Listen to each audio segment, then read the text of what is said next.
The 20th of December, 1944. Ardennes Forest, Belgium. The snow fell sideways, swallowing the color of the world. White and gray, that was all that remained. Private First Class Levi Conincaid crouched low behind a ridge, his breath forming clouds in the freezing air. In his hand, a small brass compass gleamed faintly under the storm. It wasn't army issue. It wasn't even meant for war. His aunt had pressed it into his palm back in Maine, saying it would keep him pointed home. Back then, the men had laughed. "Looks like something out of a cereal box," one had joked. "A toy," another had sneered. But now, in this frozen silence, that toy was the only thing keeping Levi and his platoon from being blind. Down the narrow forest road came a sound low, metallic, and growing louder. Tank engines. Not the rattling hum of American Shermans. These were deeper, heavier, full of menace. German Panzers. Levi pressed his gloved thumb against the compass. The needle steadied. 196 degrees southwest. Exactly the line he'd calculated hours ago. The bend in the road would force the first tank to turn its flank. That would be the kill zone. He closed his eyes and pictured the setup again. The frozen dirt too hard to dig, the shallow buried mines, the burned-out jeep they dragged into place as bait. Everything arranged to the degree. Everything guided by that wobbling brass needle. 4 days earlier, Hitler had launched his final offensive, the Battle of the Bulge. Hundreds of thousands of German troops had poured through the snow-choked forests, aiming to split the Allied line and reach the port of Antwerp. The Allies were unprepared, grounded by storms, out of position, and reeling from the surprise. But here, in this nameless forest bend, one man's compass was about to buy time the entire front desperately needed. Levi looked up. The sound was closer now. 2 tanks, maybe 3. The ground trembled with every rotation of their treads. He whispered to himself, almost smiling, "Let's see if it's still stupid now."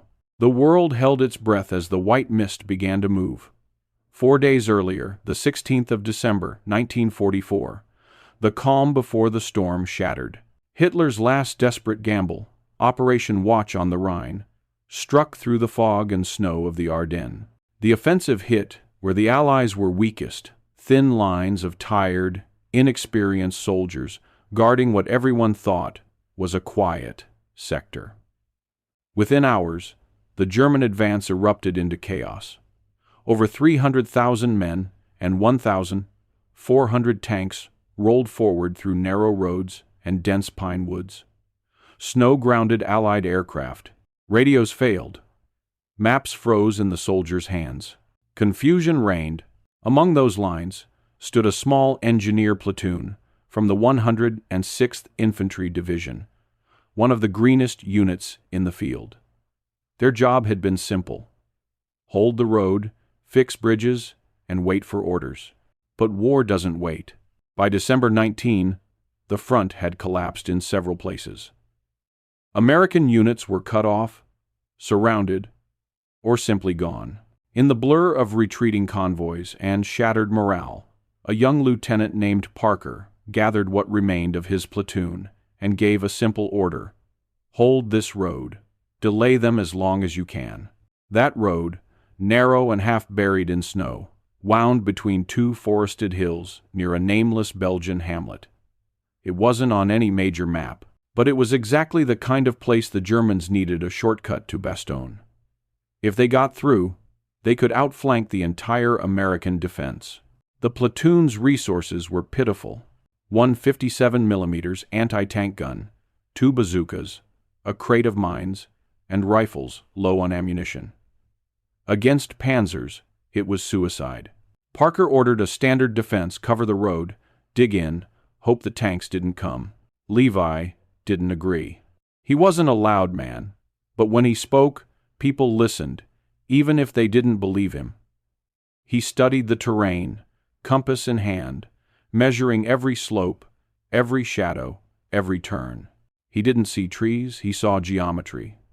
Angles of fire, lines of sight, the cold logic of survival. When he returned to camp, Snow crusted over his helmet. He walked straight to the lieutenant. "There's a bend at 196 degrees southwest," he said, laying his map flat. "If they come down that road, their lead tank has to turn its left side. No choice. That's where we hit them." The lieutenant frowned, staring at the compass in Levi's glove, a scratched, wobbling brass circle. "You're basing this on that toy?" Levi met his eyes. "I'm basing it on the ground. The compass just proves it." Silence. Then laughter. Someone muttered, "Captain Compass strikes again." Another said, "This'll be rich." Sane.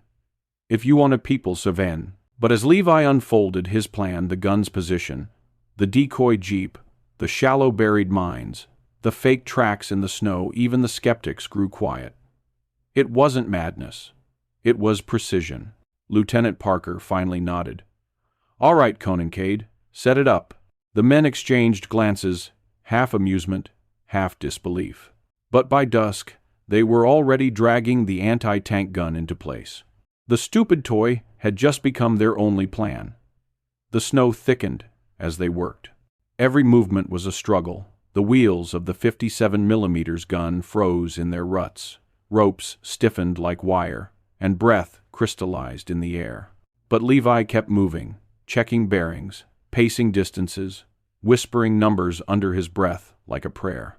Behind him, the others followed orders with numb hands. They dragged the burned-out Jeep chassis into place just beyond the bend, a perfect piece of bait. From a tank commander's view, it would look like an abandoned American position, maybe even a recently retreated convoy.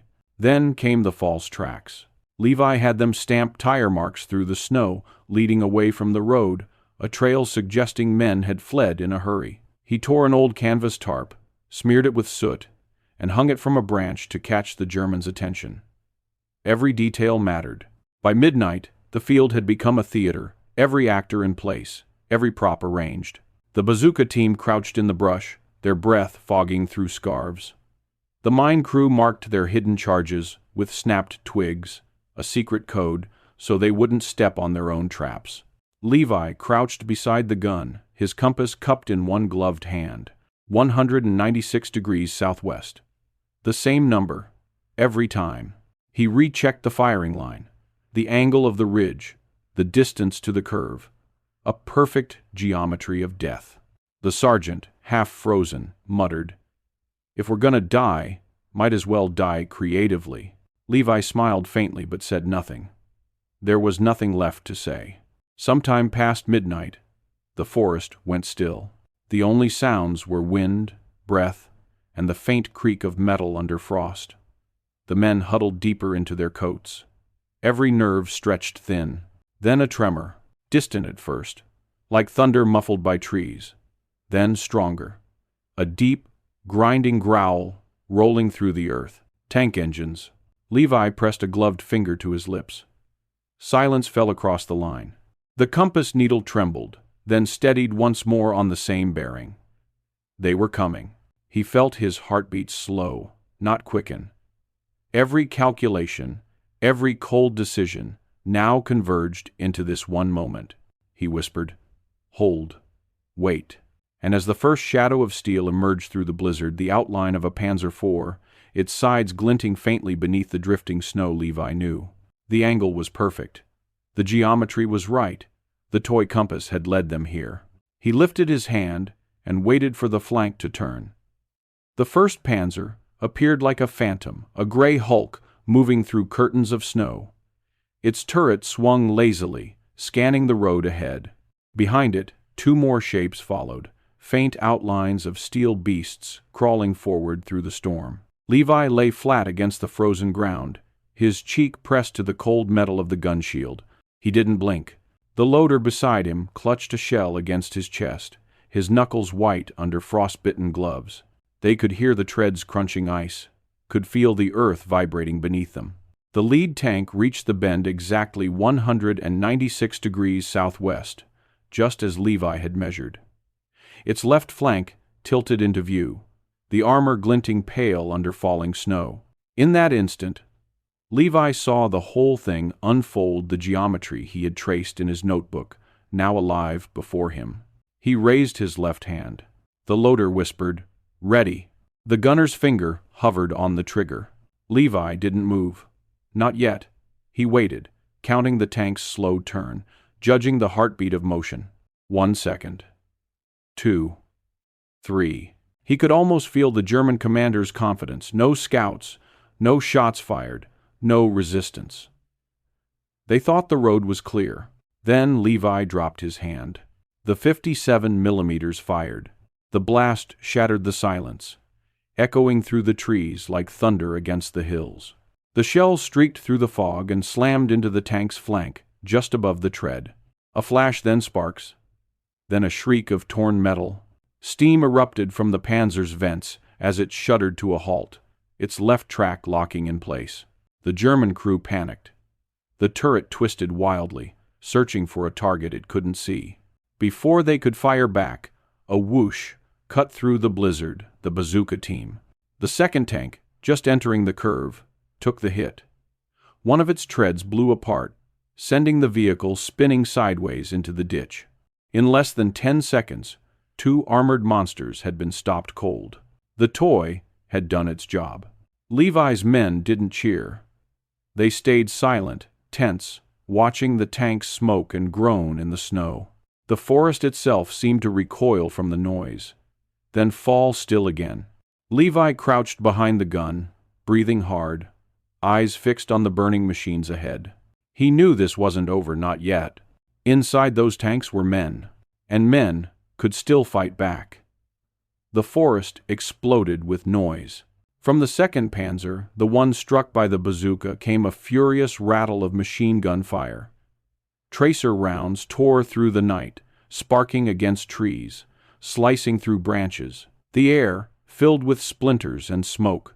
Levi ducked behind the gun shield as a round pinged off the steel inches from his face. Hot shards grazed his cheek, leaving a burning line across the skin. The loader cursed, fumbling another shell into the breach. "Ready," he shouted. "Hold," Levi barked. He waited, eyes fixed on the first tank, the one disabled across the road. Its turret still jerked side to side, searching blindly for a target. Levi counted his breath. 1, 2, 3. Then he nodded. "Fire." "Would you great?" The second shot roared. The round smashed into the Panzer's upper hull, just below the turret ring. The impact blew open a jagged hole, fire and smoke spilling out like a wound. The tank convulsed, then fell still. The hatch burst open. A figure tumbled out, the German commander, clutching his ribs, dragging himself through the snow. Another crewman followed, his helmet gone, his face smeared with soot. Levi lifted his hand to signal another round, but something inside him hesitated. "Hold fire," he said quietly. The loader froze. "They're bailing," Levi murmured. "Save it." Then, from the crippled second tank, came another eruption of gunfire. The German gunner, still alive, was spraying wildly into the woods. Bullets hissed overhead, carving sparks from the frozen ground. The bazooka team answered. One more rocket streaked through the mist and slammed into the tank's rear deck. Flames blossomed instantly, orange against the gray. The Panzer lit up like a furnace, its crew scrambling to escape. One man leapt out, his coat on fire, rolling and screaming in the snow. Then silence. Just the hiss of flames and the groan of metal cooling in the cold air. Levi stood slowly, his rifle slung over his shoulder, eyes fixed on the German commander, kneeling in the snow. The man's glove was missing. His hands shook as he raised them high. He was barely older than Levi himself. One of the Americans, Dale, a 19-year-old from Missouri, had his rifle aimed at the prisoner's head, finger tightening on the trigger. His best friend had died 2 days earlier. His breath came fast, ragged, full of fury. "I got him," Dale muttered. "I'll finish it." Levi stepped forward, grabbed the barrel of the rifle, and pushed it down. "No," he said. The boy glared at him. "He killed." "No," Levi repeated, firm. "It's done." The German whispered in broken English, "No shoot, please." Snow kept falling between them. two men on opposite sides of the same fear. Levi lowered his own weapon. The battle, for him, was over. The gunfire faded, swallowed by the storm. For a long moment, no one moved. The snow hissed against burning metal. The forest smelled of oil, cordite, and death. Then came only breathing, short, cold, human. Levi exhaled slowly, lowering his weapon. Around him, the others emerged from cover, their faces pale and streaked with soot. One man still clutched his bazooka like a crutch. Another simply stared at his own trembling hands, unable to stop shaking.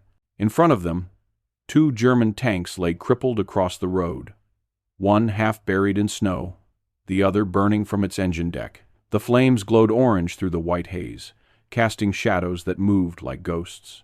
The German commander was still kneeling, his breath visible in sharp bursts. His eyes darted from one American to another, waiting for the final shot that never came. When none did, he slowly lowered his head and whispered again, "Danke, danke." Levi didn't answer. He just stared at the man, seeing not a soldier but a mirror, another kid who'd been told to hold a road, to fight until death. He could have pulled the trigger. It would have been easy. But something stopped him. Maybe it was the compass still in his pocket, that small reminder of home, of direction, of why he was there. It wasn't to kill for the sake of killing. It was to stop something worse, to hold the line. Behind him, Sergeant Taylor barked orders, shaking off the paralysis that always follows battle. "Secure the area. Check for mines. Bazooka team, reload and cover that flank." Men moved again, slowly, mechanically, like wind-up toys running on fumes.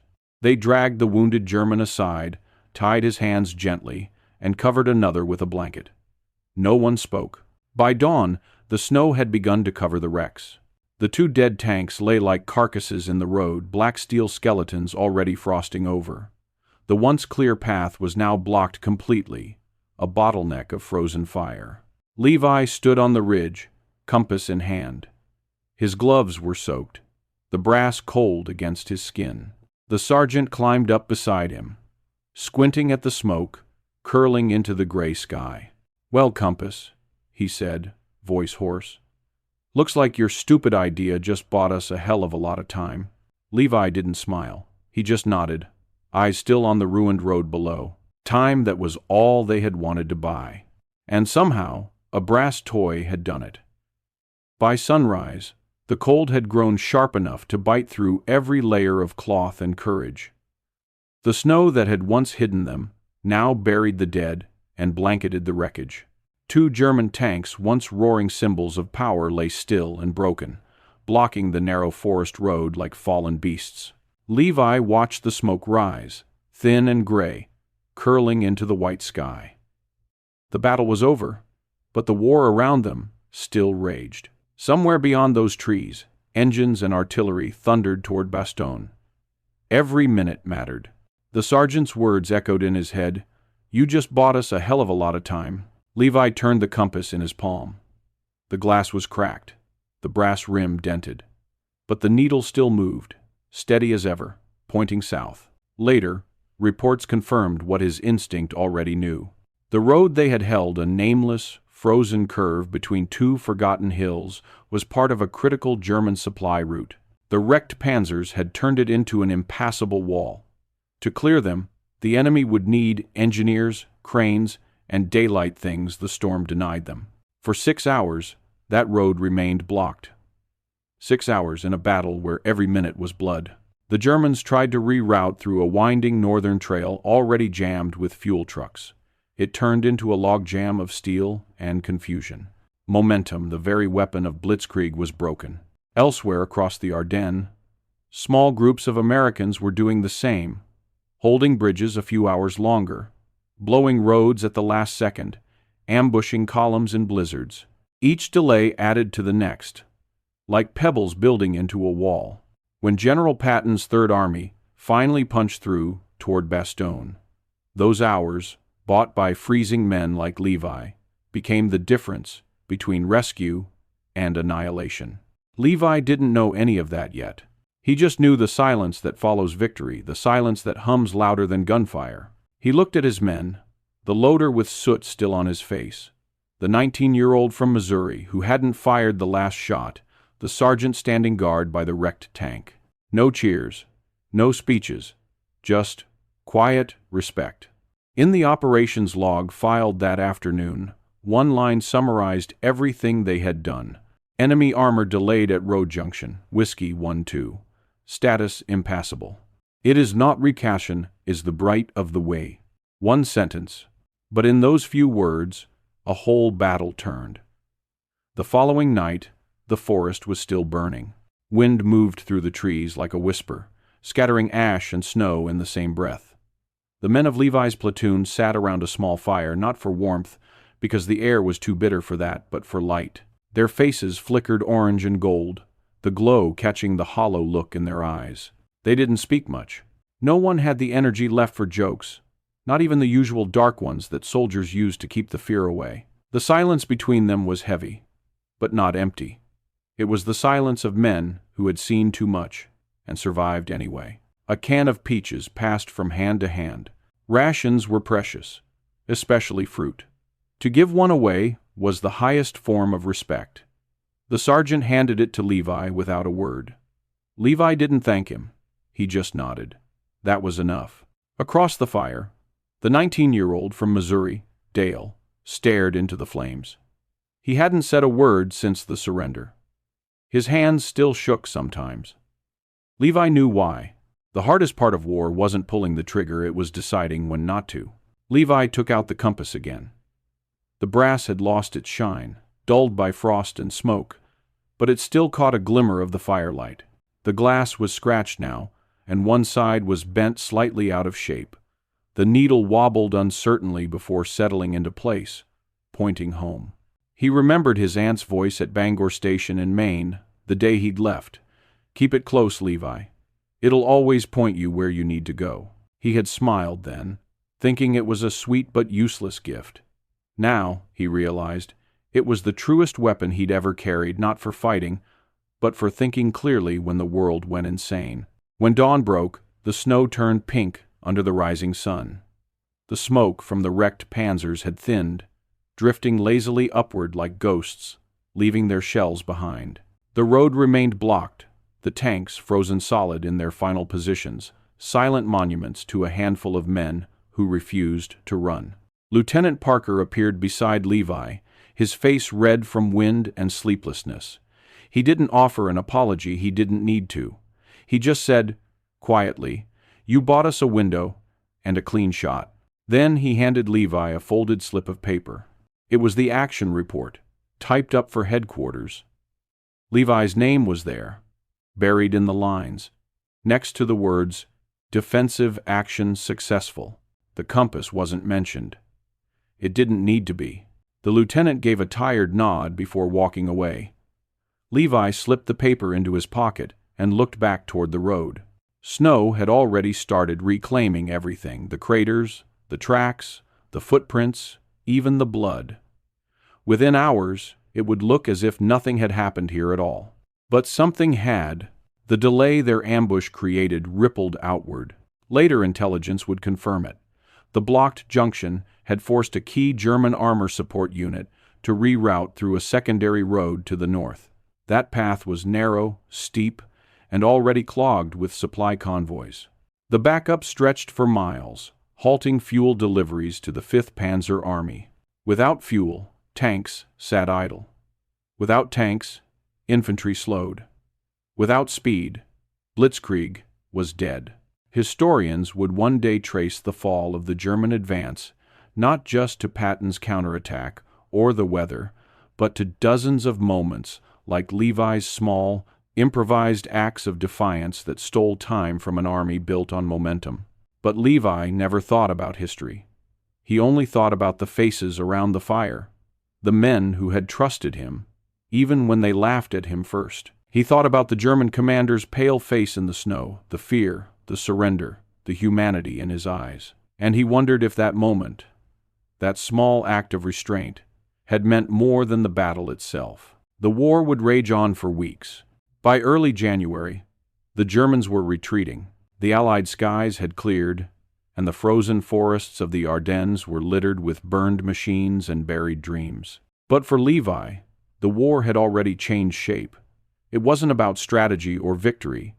It was about surviving with a piece of his soul intact. When the fighting finally ended, he went home quietly. He didn't talk about the ambush. He didn't tell anyone that a child's compass had stopped 2 tanks. He just went back to Maine, to the woods and rivers he knew so well. He worked as a land surveyor, mapping, measuring, finding direction. The compass stayed with him, tucked in the top drawer of his nightstand.